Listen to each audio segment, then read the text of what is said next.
తెలుగు రాష్ట్రాల్లో అతిపెద్ద lift manufacturer lifts ట్రై.com dealership కూడా ఇవ్వబడును. మాడు పగిలే ఎండలు బయటకు రావాలంటే భయం. ఉదయం 8 గంటల నుంచి భానుడి ప్రతాపంతో జనం ఉక్కిరి బిక్కిరవుతున్నారు. ఇదంతా ఉదయం మధ్యాహ్నం పూట జనాల పరిస్థితి. కట్టేస్తే సాయంత్రానికి వర్షం, గాలులు, మెరుపులు, పిడుగులు.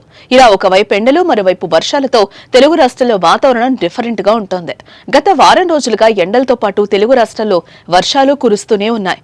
మరో 2 రోజుల పాటు ఏపీ, తెలంగాణలో ఇలాంటి పరిస్థితి ఉంటుందని వాతావరణ శాఖ తెలిపింది. పలు జిల్లాలకు వర్ష సూచన చేసింది.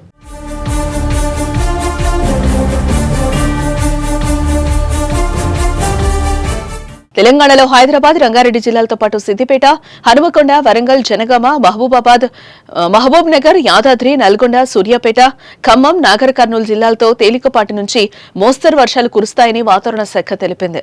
ఈ జిల్లాల్లో గంటకు 40 కిలోమీటర్ల వేగంతో ఈదురుగాలులు వీచే అవకాశం ఉందని వివరించింది. అలాగే కొన్ని ప్రాంతాల్లో ఉరుములు, మెరుపులతో కూడిన భారీ వర్షాలు కురుస్తాయని, వ్యవసాయ పొలాలకు వెళ్లే రైతులు, ప్రజలు అప్రమత్తంగా ఉండాలని అధికారులు అలర్ట్ జారీ చేశారు. అలాగే ఏప్రిల్ 12వ తేదీ నుంచి రాష్ట్రంలోని ఉష్ణోగ్రతలు మరింతగా పెరిగే అవకాశం ఉన్నట్లు హెచ్చరికలు జారీ చేసింది.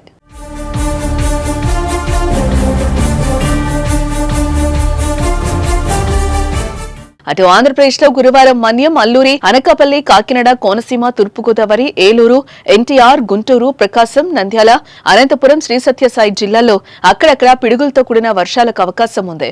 శుక్రవారం శ్రీకాకుళం, విజయనగరం, మన్యం, అల్లూరి, విశాఖ, అనకాపల్లి, కాకినాడ, కోనసీమ, తూర్పుగోదావరి, పశ్చిమ గోదావరి, ఏలూరు, ప్రకాశం, నెల్లూరు, శ్రీ సత్యసాయి, అన్నమయ్య, చిత్తూరు, తిరుపతి జిల్లాల్లో అక్కడక్కడ పిడుగులతో కూడిన తేలికపాటి నుంచి మోస్తరు వర్షాలు కురుస్తాయని వెదర్ రిపోర్ట్ వివరించింది.